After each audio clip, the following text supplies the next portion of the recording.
distinct pleasure and honor of introducing our next speaker, who will provide more context for our work as United Methodist Women. Why now? In the 21st century, 145 years after our founding, it is still critical for women to organize for mission with women, children, and youth. I speak of none other than Hillary Diane Rodham Clinton.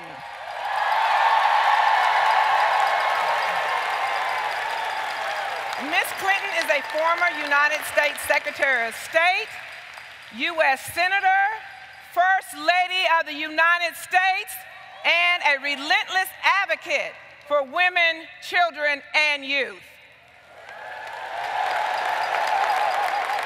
Ms. Clinton is a native of Illinois and is a long-life United Methodist.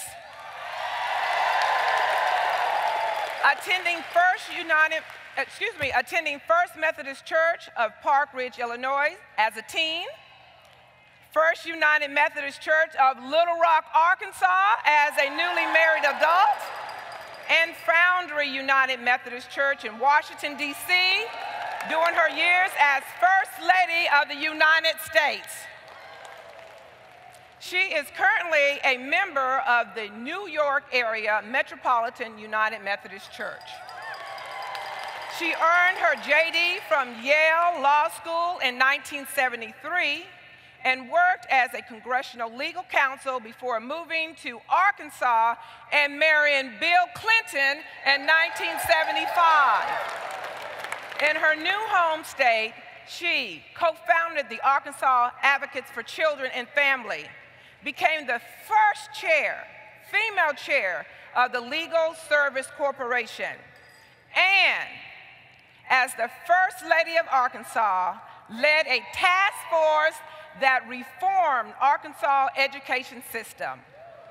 She worked as an attorney while rearing her daughter Chelsea, and was named one of the 100 most influential lawyers in America by the National Law Journal in 1998 and again in 1991.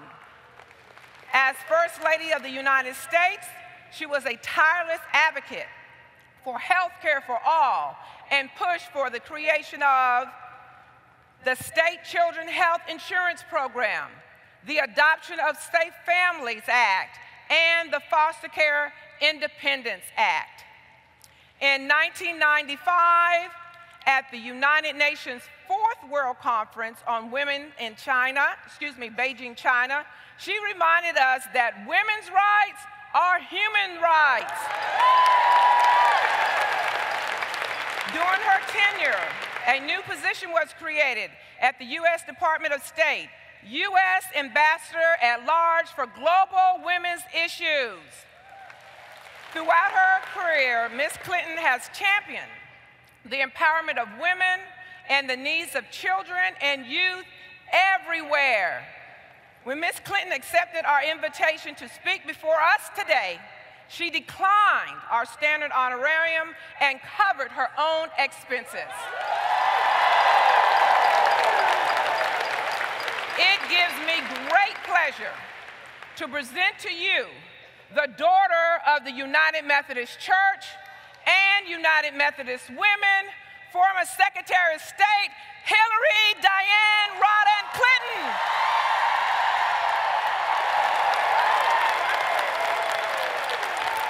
God bless you. God bless you. God bless you. Oh, bless you, my friend. Oh, my gosh. I'm so honored to be here. Good morning. Oh, my goodness. What an honor to be here. What a great joy to hear the Assembly Band. Weren't they amazing? I want to thank Yvette for that rousing introduction. And I also want to thank Harriet Jane Olson and everyone at United Methodist Women for giving me the opportunity to be part of this joyous assembly. I am delighted to be here among my fellow Methodists and to find that sense of connection and caring and communication and commitment that has been the hallmark of United Methodist Women, certainly for as long as I can remember. Just before I came out, I had a chance to visit with some of the young women, girls of the West Side Community House Summer of Sisterhood, who will be performing tonight. I know that will be yet another treat that will bring everyone to their feet. And looking at them, looking at their faces, I couldn't help but remember how I felt myself so many years ago as a young girl at the First United Methodist Church in Park Ridge, Illinois. Now, I couldn't sing, still can't. I could sort of dance, but not like these young people. But I loved that church. I loved how it made me feel about myself. I loved the doors that it opened in my understanding of the world. I loved the way it helped to deepen my faith and ground it. And when I think back on my growing up time, many of my memories are rooted in that church and the experiences that I had there. Somebody just posted a picture of my confirmation class. It was huge. And we all had to write an essay about what Jesus meant to me. And then as part of the maturing experiences that were so prevalent at the church, we had to read it to the congregation. So it was a scary experience, but it was a witness as well.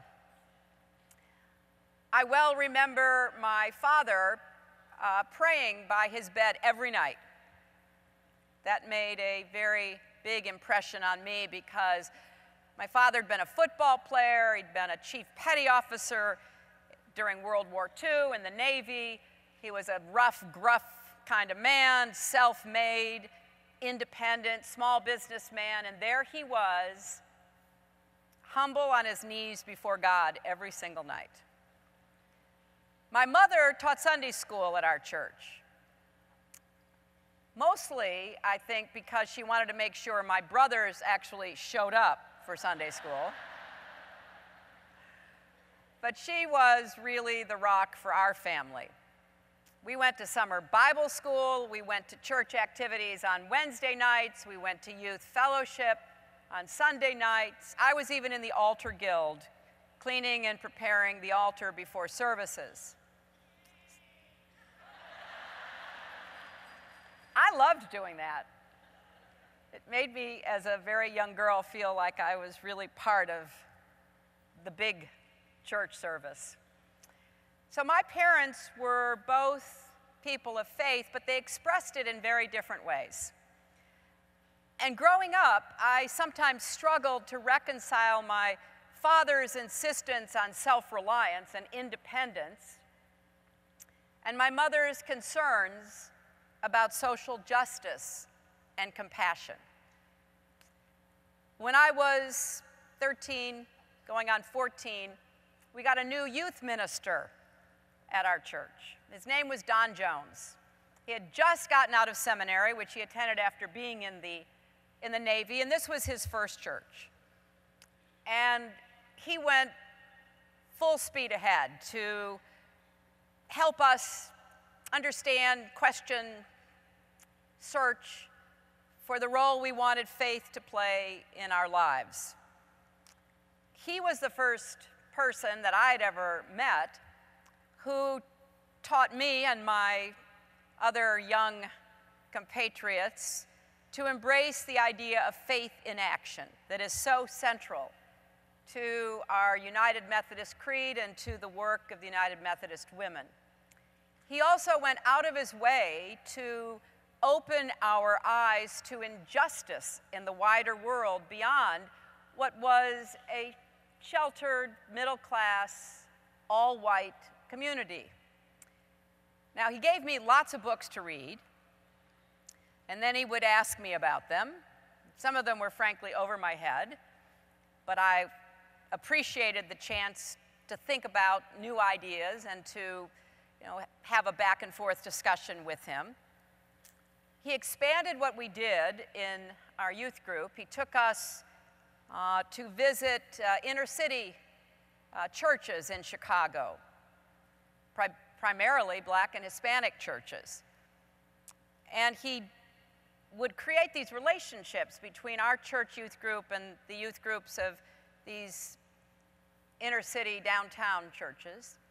And we would go and we would sing and we would discuss and we'd read the Bible, and it became very clear, and of course this was his mission all along, that these young people were very much the same as we were. Very much concerned about a lot of the same issues, although often without the resources and opportunities that we had taken for granted. He also pushed hard on what the origin and meaning of the Methodist Church was. He was a big fan of the Wesleys, and he was the first person who exposed me to those famous words, do all the good you can, by all the means you can, and all the ways you can, and all the places you can, at all the times you can, to all the people you can, as long as ever you can. And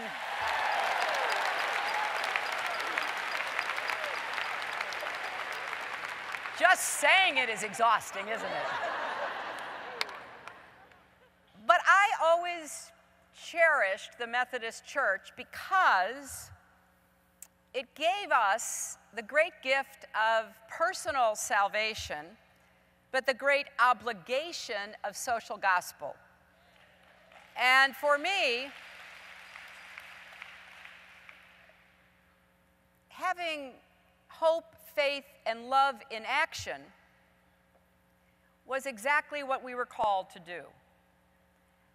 And I took that very seriously and have tried to be guided in my own life ever since as an advocate for children and families, for women and men around the world who are oppressed and persecuted, denied their human rights and human dignity.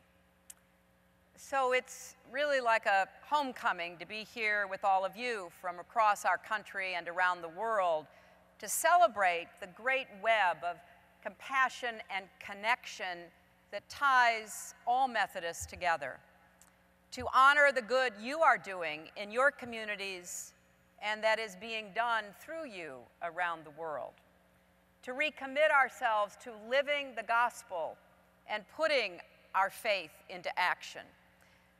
I think this is more important than ever.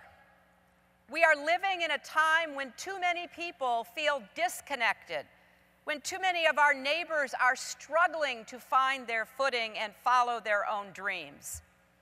As United Methodists, we have a discipline and a moored faith, and we also have an understanding of how to get things done, how to make it happen.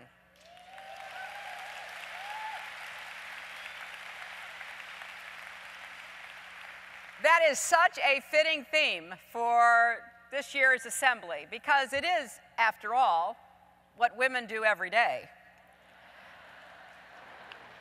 And I was impressed because you've chosen an apt biblical text as well, the feeding of the multitude. Now, there's a lot of wisdom to be found there. Wisdom about compassion and about connection, about the power of faith and service to overcome obstacles. Now, certainly when I learned about that in Sunday school, most of our attention was focused on the miracle of the loaves and fishes, that first great potluck supper.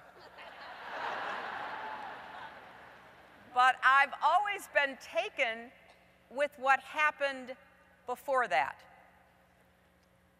In the story, when the hour grows late and the crowd grows hungry, the disciples come to Jesus and suggest they send away the people to find food, to fend for themselves. But Jesus said, no, you feed them. He was teaching a lesson about the responsibility we all share to step up and serve the community, especially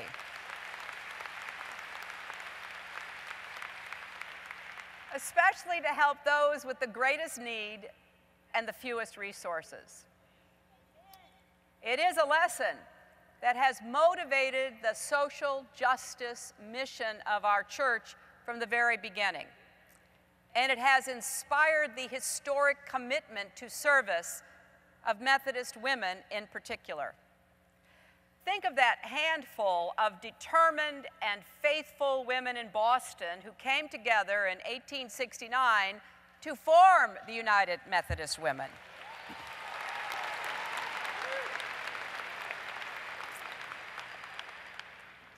They were concerned about the lives of women in India, who they would never meet, but with whom they nevertheless felt they shared a common humanity. Now, they could have sat back and said, let them fend for themselves, but not these Methodists. They fundraised.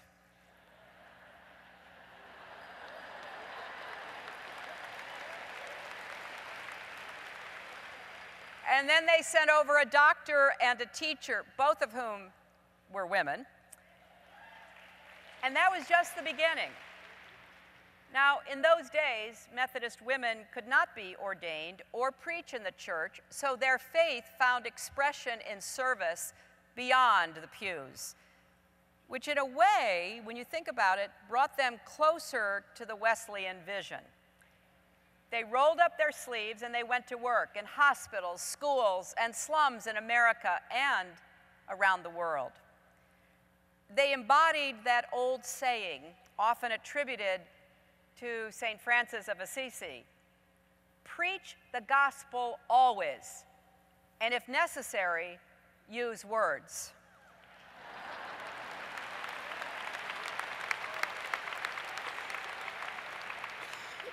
My grandmother on my father's side, Hannah Jones Rodham, who, by the way, insisted on using all three names, despite what people in Scranton, Pennsylvania might have thought at the time, was one of those tough Methodist women who was never afraid to get her hands dirty.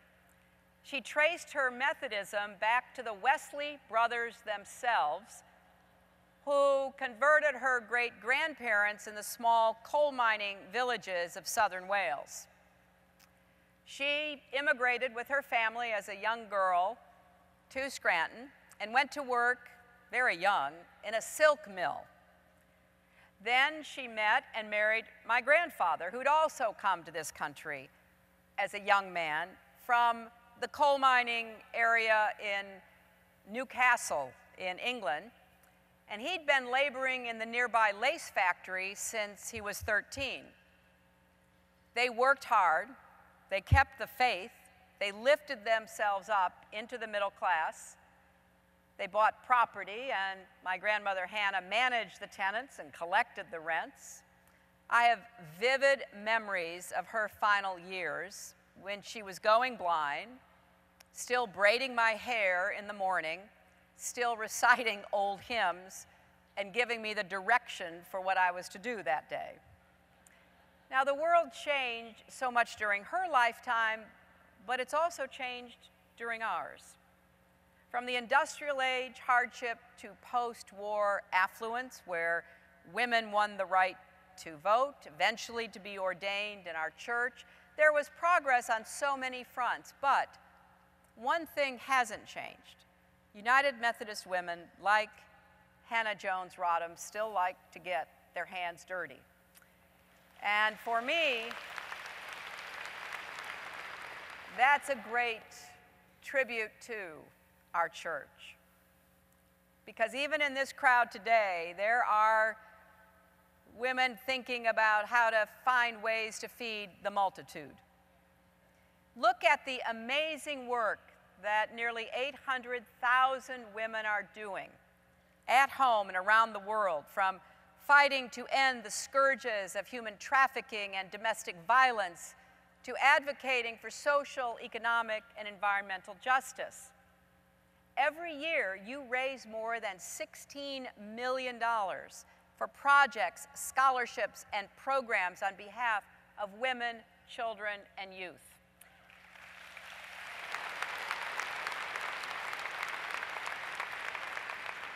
When I was in church on Sunday, a woman who knew I was coming here gave me one of the buttons. Hers said daring. I was delighted to hear about the new initiative you're launching at this assembly to focus on maternal health around the world. I thank you for that. It builds on the Methodist Church's focus on global health and the impressive work of the Imagine No Malaria effort.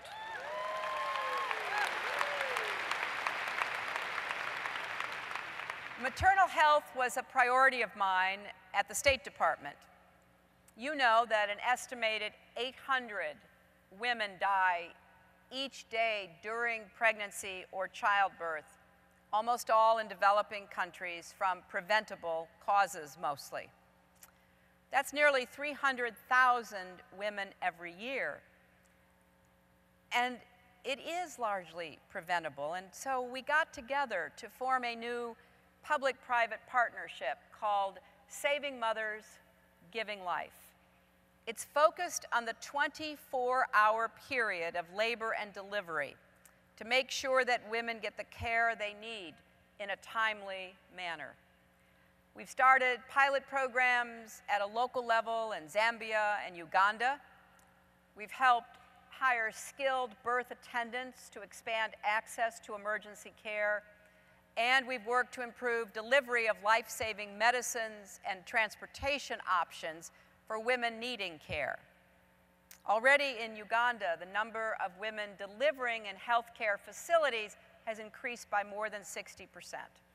And the maternal mortality rate has fallen by 30%, and in Zambia, it's down by 35%.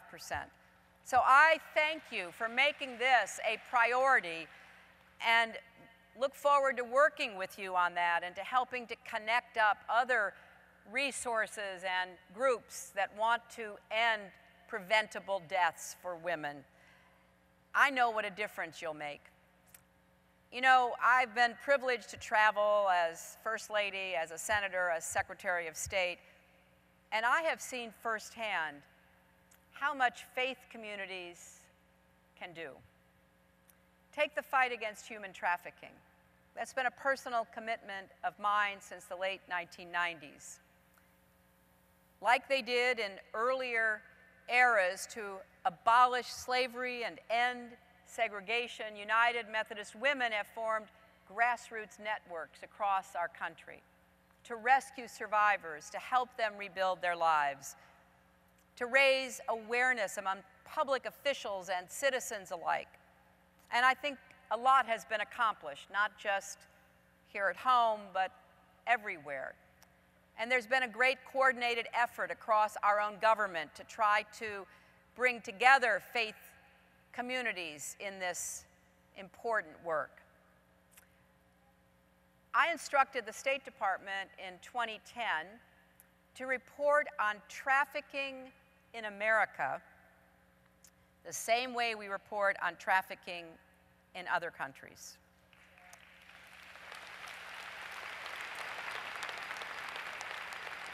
I did it because I wanted to be sure people knew, yes, we do have that problem, and we need to be honest about it, but I also did it because if we're going to be grading and judging other countries, we need to hold ourselves to very high standards as well.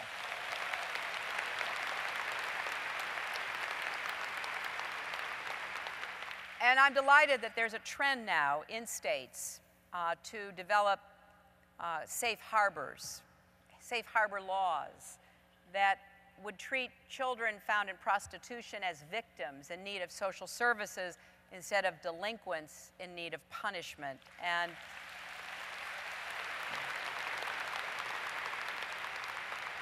today, 18 states have some form of those laws on the books, and a growing number also allow survivors to petition courts to wipe their records clean of prostitution convictions that were imposed under the old system. So the word is getting out and change is happening. In 2011, at the Clinton Global Initiative that we hold every year in New York, we announced a new State Department-supported project to help consumers across America understand how human trafficking, forced labor, and modern slavery touches us all. It is called the slaveryfootprint.org site. It's modeled on tools that calculate your carbon footprint. You answer some basic questions about your lifestyle and possessions, and it tells you how much forced labor likely went into the supply chains that you rely on. To date, more than 10 million people from all over the world have visited that site, and they have come away with a lesson in what Dr. King called our inescapable network of mutuality. Now, I have met girls who've been trafficked into sexual slavery. I have met children who have been forced to labor in sweatshops and other deplorable working conditions, men who have been imprisoned on fishing boats, and I've looked in their eyes. I've held the hand of a 12-year-old girl who was trafficked by her family in Thailand into prostitution, ending up in a brothel in Bangkok, where she contracted HIV that developed into AIDS, and of course the brothel kicked her out, and nobody wanted her. The family wouldn't take her back. They'd gotten the money, they'd bought a satellite TV set. So a Christian organization took her in. By the time I met her, she was very close to death. This little girl who had suffered the worst of possible mistreatment, first by her family and then as basically a slave. But I've also met, through the great work that is done in Cambodia and elsewhere, the girls who've been rescued. I met the extraordinary Somali Ma, who herself had been sold into prostitution by her family, finally escaped, and when she did, was determined to give more girls the same chance she had. So I visited one of her homes in Siem Reap in Cambodia, a place of love and caring and education. And the first time you see these girls, some of them are so little, they're so young. There was one little girl with a big smile on her face. She had on glasses. And having worn glasses as a girl, I always say to little girls, those are cute glasses. And then I looked more closely, and where one of her eyes should have been, there was no eye. She threw her arms around me, she hung on to me, and she dragged me around, showing me everything there was to see in this home of refuge and peace. I said to one of the older girls there, late teenager, who was now one of the supervisors, I said, "What's her story?" She was sold. She resisted, she fought, she was so young. And the man to whom she was sold took a nail and drove it into her eye. I said, look at that face, look at that smile. And the woman telling me the story said, She's a woman, she's a girl filled with hope and love. And when she grows up, she wants to help others like herself. So, like the disciples of Jesus, we cannot look away. We cannot let those in need fend for themselves and live with ourselves. You feed them, he said. Feed them, rescue them, heal them, love them. When I left the State Department, I went to work at the Clinton Foundation alongside my husband and our daughter, and the motto of the foundation is, "We're all in this together." We're driven by the same call to service and shared responsibility that I first learned from my family and my church. We're trying to bring people together to solve problems, to seize opportunities faster, better, and at lower cost.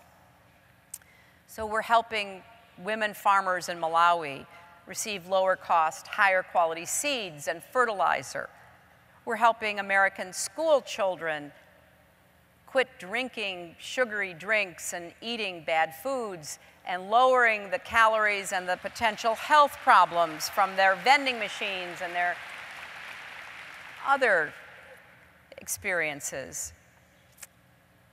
We've helped millions of people around the world get access to cheaper HIV/AIDS medicine because, like you, we want to make it happen. And so I started a project called No Ceilings, the Full Participation Project. And it's about the unfinished business of the 21st century, advancing the rights and opportunities for women and girls so they can participate fully in their communities and societies. And for me, as I've had the honor of representing our country, I've learned that women everywhere share the same aspirations for good jobs, healthy families, strong communities. They share the drive to be entrepreneurs and builders, to be agents of change and drivers of progress, makers of peace. All they need is a fair shot. But too many women in too many places still face ceilings that hold back their ambitions and aspirations, that make it harder to pursue their dreams and potential. And that's not only somewhere far away, it's here at home. 20 years ago, American women made 72 cents on the dollar. Today, it's still not equal. Women hold a majority of lower wage jobs in our country, and nearly 3/4 of all jobs that rely on tips, like waiters and bartenders and hairstylists, which pay even less than the average hourly work wage. Now, holding back women is not right, but it's also not smart. No country can truly thrive by denying the contributions of any of its people, let alone half of its people.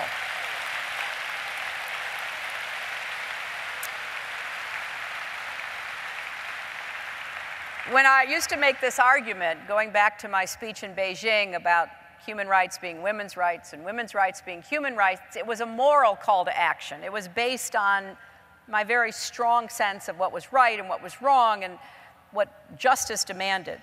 And I've made that case over and over again, but I have to confess, what I found was I needed other arguments to convince other people, mostly men.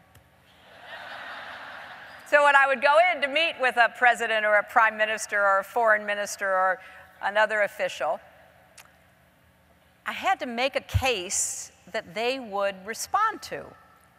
And I found it was quite easy to make that case.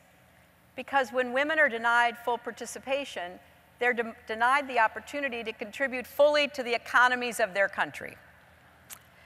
And instead of being encouraged to do more for themselves, their families, communities, and countries, they're held back.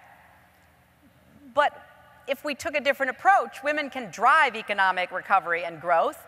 They can lift up themselves, their families, and countries if we ensure equal pay for equal work, if we raise the minimum wage, if we give parents flexibility on the job and paid family leave.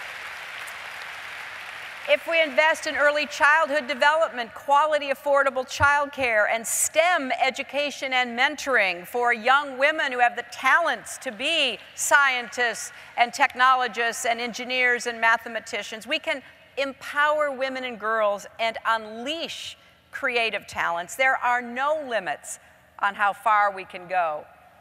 And I have had the great pleasure of working with some of the big organizations like the World Bank and the International Monetary Fund and others to put together all this data and then to go and present it to other countries. So I've been thrilled that the new Prime Minister of Japan was convinced that if more women in Japan participated in the economy, they could raise their gross domestic product by 9%.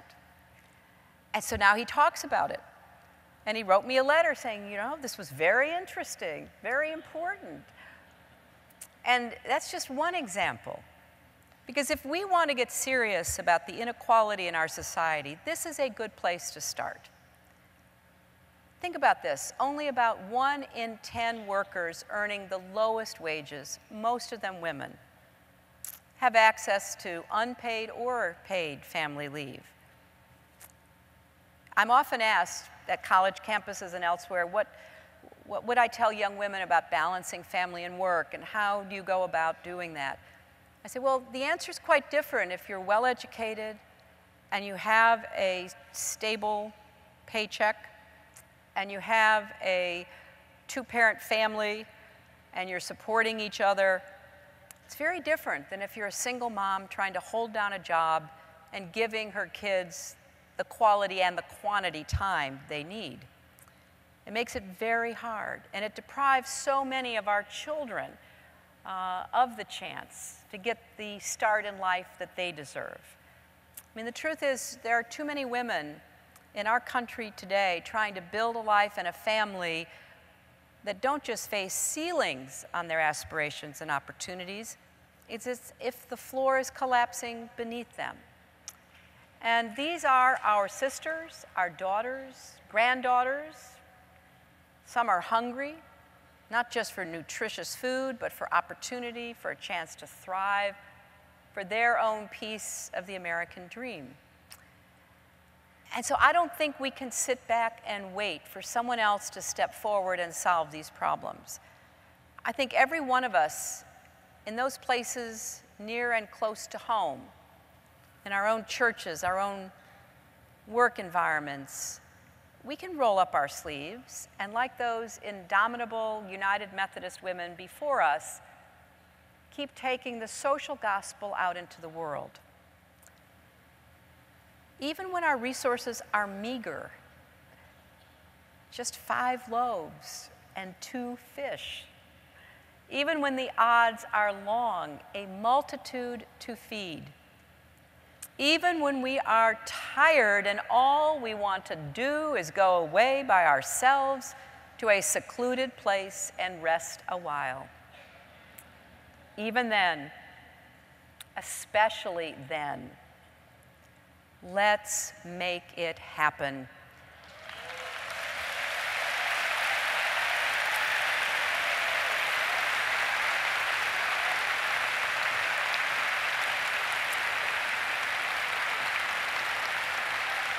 So I end with this. I end with gratitude for all the Methodist women that I've had in my life. I end with great admiration for the work that you and 800,000 strong are doing. I end with a challenge that we need to wake up our country and wake up our world about the work that can and should be done, and we each are called in our own ways to lead. That's the great tradition I was raised in, that I cherish, and it's what you represent. So please, as you go out to make it happen, remember, there are lots and lots of people willing to fall faithfully behind you as you lead the way. Thank you all. God bless you.